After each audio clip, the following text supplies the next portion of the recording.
I know your background is primarily in eBay and Marketplace, but if you Hmm. had an AI product for a very specific niche where the problem clearly exists, but people don't actively look for a solution, how would you design the sales process so it creates demand and makes people look for the solution you're offering instead of waiting for buyers to self-identify? So it sounds like you have a software and you have a solution to something that only a few people do, and you're trying to make more people have that problem. And you don't have to share what that is. Is that am I on the right path? Yeah, I'm actually working for somebody who's doing that. Okay. So, So like creating demand of a problem, either it has to be a legitimate problem or it's not a problem and the person thinks it's a problem, right? Sometimes, again, it's the perspective of saying like, oh boy, this is such a problem. I have to solve it. And then when you look at the market opportunity, you're like, well, it's not that big of a problem. Like they're so stuck on their solution.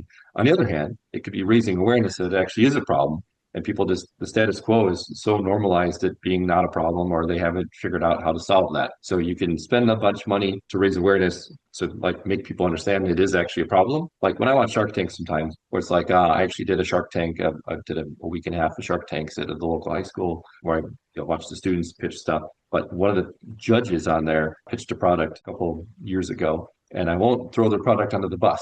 But when I did the research of like who was I judging with that day, I'm like, oh, that's this product. I'm like, yeah, I was never too impressed with that product. And to me, that was never a problem. They didn't get a deal, et cetera, et cetera. But they had spent a couple $100,000 on making the product and getting the molds and marketing it, et cetera, et cetera. And the consumers kind of spoke, hey, this isn't a problem. We do this to fix it, not that. So like forcing someone to use that is the trick. And maybe it is a better mousetrap, but you have to convince them of such. So you need to raise awareness and explain why it's a better mousetrap. But again, the market, the consumers will speak is the trick. They either will follow you or they won't. Like you can't really create demand. Like just like you can't make somebody love you. Our relationship expert will agree with me on that one, right? He is try as you might. I could be in love with this person, but like they don't love me back, it's not going to work out. So just like the problem, you can't make someone have a problem or try your product if it's not truly a better mousetrap. And I hope it is. I think it is. I'd like to think it is. I think you think it is. And but like you have to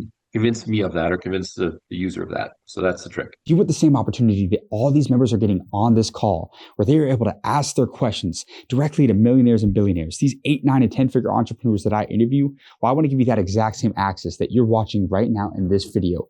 All you have to do is go down and click the link in the description of this video to join the School of Mentors.